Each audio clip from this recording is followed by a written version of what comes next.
நாம இப்போ ஒரு தேர்தல் முடிவை ஆழமா அலசி ஆராய போறோம்.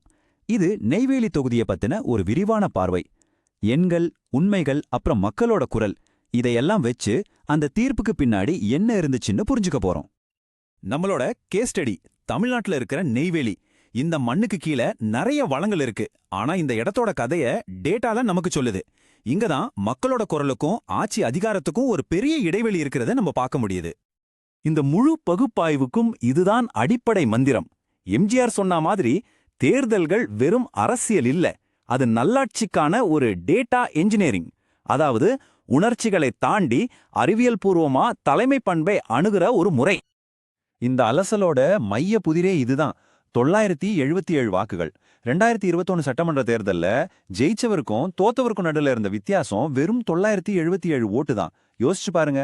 இந்த நம்பர் ஒரு கதைய சொல்லுது, ஒரு எச்சரிக்கையும் கொடுக்குது. நம்மளோட அலசல் இங்கேருந்து தான் தொடங்குது. முதல்ல அந்த தொகுதியோட நாடி துடிப்பை பார்ப்போம். ஒரு டாக்டர் மாதிரி அந்த மக்களோட வாழ்க்கையில என்னென்ன பிரச்சனைகள் இருக்கு, அவங்களோட முக்கியமான தேவைகள் என்னன்னு பார்க்கலாம். ஏன்னா ஒரு தேர்தல் முடிவை புரிஞ்சுக்கிறதுக்கு முதல்ல மக்களை புரிஞ்சுக்கணும் இல்லையா? நெய்வேலியோட சமூக பொருளாதார அமைப்பு எப்படி இருக்குன்னு பாருங்க. இங்க வன்னியர்கள் கிட்டத்தட்ட 45%. அவங்க தான் பெரும்பான்மை சமூகம். அடுத்து பட்டியல் இனத்தவர் ஒரு 21% இருக்காங்க. இதுல 60லேருந்து 65% பேர் நகரப்பகுதிகளில் வாழ்றாங்க. எல்லாத்துக்கும் மேல என்எல்சி தான் இங்க முக்கியமான வேலைவாய்ப்பு தர நிறுவனம். கிட்டத்தட்ட 9000 பேர் அங்க வேலை செய்யறாங்க. இந்த நம்பர்ஸ் தான் இந்த தொகுதியோட அடிப்படை. இப்போ ஒரு முக்கியமான விஷயத்த புரிஞ்சுக்கணும். அதுதான் வளர்ச்சி இடைவெளி. அதாவது கொடுக்கப்பட்ட வாக்குறுதிகளுக்கும் மக்களோட நிஜமான வாழ்க்கைக்கும் நடுவுல இருக்கிற தூரம். இந்த கேப் அதிகமாக மக்கள் நம்பிக்கை குறைய ஆரம்பிக்கும். இந்த வளர்ச்சி இடைவெளிக்கு ஒரு அதிர்ச்சியான உதாரணம் வேணுமா? அங்க இருக்கிற தண்ணில பாதரசத்தோட அளவு பாதுகாப்பான அளவை விட 115 மடங்கு அதிகமா இருக்கு. இது வெறும் நம்பர் இல்ல, மக்களோட உயிர்க்கே நேரடி ஆபத்து. பிரச்சனை தண்ணியோட நிக்கல. என்எல்சி மாதிரி ஒரு பெரிய நிறுவனம் இருந்தும் இளைஞர்களுக்கு வேலை இல்ல. சுரங்கத்துக்காக போற வர வண்டிகளால கிராமத்து ரோடெல்லாம் நாசமா போயிருக்கு. அது மட்டும் இல்ல, படிக்கிற பசங்களுக்கு நல்ல ப்ரொஃபஷனல் காலேஜோ கோச்சிங் சென்டரோ கூட அந்த பகுதியில இல்ல. இதெல்லாம் தான் அங்க இருக்கிற மக்களோட அன்றாட வாழ்க்கையை தீர்மானிக்குது.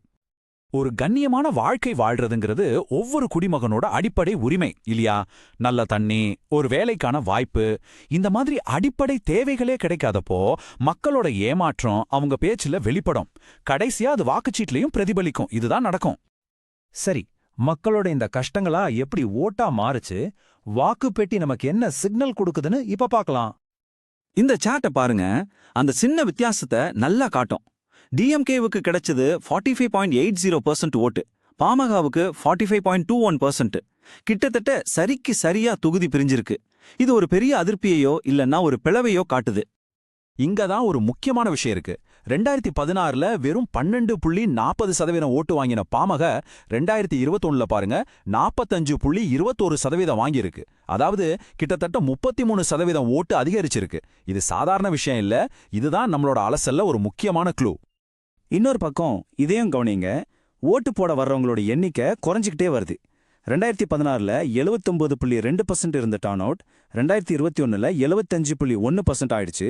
இது ஒருவேளை மக்களுக்கு அரசியல் மேல இருக்கிற ஆர்வக்குறைவை காட்டலாம், இல்லைன்னா ஒரு விதமான அதிருப்தியை கூட காட்டலாம். சரி, இந்த அதிருப்திக்கான ஆணிவேர் எங்க இருக்கு? நாம இங்க தனிப்பட்ட நபர்களை குறை சொல்ல போறதில்ல, சிஸ்டத்துல என்ன கோளாறுன்னு தான் பார்க்க போறோம். முதல் காரணம் சாதி நகர்வு. அதாவது தொகுதியில பெரும்பான்மையா இருக்கிற வன்னியர்கள் 45% தங்களோட உடனடி பிரச்சனைகளை யார் சரியா பேசுறாங்களோ அந்த கட்சி பக்கம் சாஞ்சிருக்காங்க. இதனால பாரம்பரிய ஓட்டு வங்கி உடைஞ்சு ஆளுங்கட்சியோட கணக்கு தப்பாகியிருக்கு. ரெண்டாவது காரணம் பொருளாதார தேக்கம். அந்த தொகுதி என்எல்சியை மட்டுமே நம்பியிருந்ததால வேற தொழில் வளர்ச்சி ஏற்படல.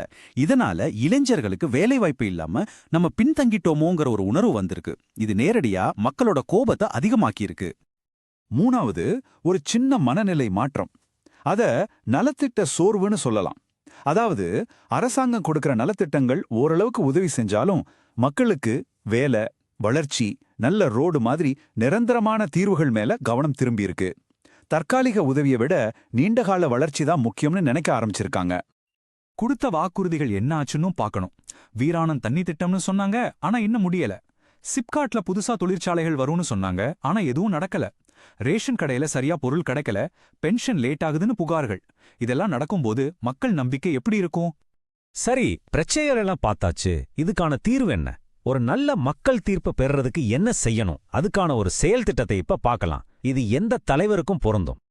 நாங்க இதுக்கு சொல்ற தீர்வு சதுர்முக கோட்பாடு. 4 தூண்களை கொண்ட ஒரு திட்டம்.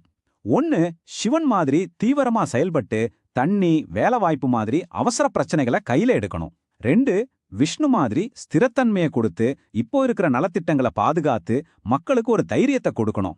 3, பிரம்மா மாதிரி புதுசா சிந்திச்சு வளர்ச்சிக்கு தேவையான புதிய திட்டங்களை கொண்டு வரணும். 4, துர்க்கை மாதிரி ஒரு பாதுகாவலனா இருந்து உள்ளூர் மக்களோட வேலைவாய்ப்பையும் சுற்றுச்சூழலையும் காப்பாத்தணும். உதாரணத்துக்கு முதல் திட்டம் நெய்வேலி டெக் மற்றும் எனர்ஜி பார்க். ஒரு 500 கோடி ரூபா முதலீடு செஞ்சா அது மூலமா கிட்டத்தட்ட 5000 புது வேலைவாய்ப்புகளை உருவாக்க முடியும். இதுதான் முதலீட்டை நேரடியா வேலைவாய்ப்போட இணைக்கிறது. அதே மாதிரி 2வது திட்டம் வீராண தண்ணியை சுத்திகரிக்கிற ப்ராஜெக்ட். ஒரு 120 கோடி முதலீடு பண்ணா 10 லட்சம் மக்களுக்கு சுத்தமான பாதுகாப்பான குடிநீர் கிடைக்கும். அந்த முக்கியமான தண்ணி பிரச்சனைக்கு இது ஒரு நேரடி தீர்வு. 3வது கிராமப்புற சாலை வசதிகள். வெறும் 50 கோடி முதலீட்டுல 50,000 விவசாயிகளுக்கு அவங்க விளைபொருளை சந்தைக்கு கொண்டு போக நல்ல வழி கிடைக்கும். இது கிராமத்துக்கும் நகரத்துக்கும் இருக்கிற இடைவெளியை குறைச்சு விவசாயத்தை வளர்க்கும். ஆனா இந்த மாதிரி திட்டங்களை வடிவமைக்க மக்கள் கிட்ட இருந்து வர டேட்டாவை ரொம்ப மரியாதையோட கையாளணும். இந்தியாவோட சட்டப்படி அவங்க சம்மதத்தோட அவங்க வாழ்க்கையை மேம்படுத்துற ஒரே ஒரு நல்ல நோக்கத்துக்காக மட்டும்தான் அந்த டேட்டானை பயன்படுத்தணும். அதுதான் ஒரு பொறுப்பான நிர்வாகத்துக்கு அழகு. சரி, இப்ப நம்ம கடைசி கட்டத்துக்கு வந்திருக்கோம். ஒரு நோக்கத்தோட செயல்படுற தலைமைத்துவம் பத்தி பேசலாம். நம்மளோட இறுதி பார்வை என்னன்னு பார்க்கலாம். பாருங்க, டேட்டா பேசுது. மக்கள் தங்களோட தீர்ப்பு சொல்லிட்டாங்க. இப்போ ஒரே கேள்விதான், நாம காது கொடுத்து கேட்க தயாரா இருக்கோமா?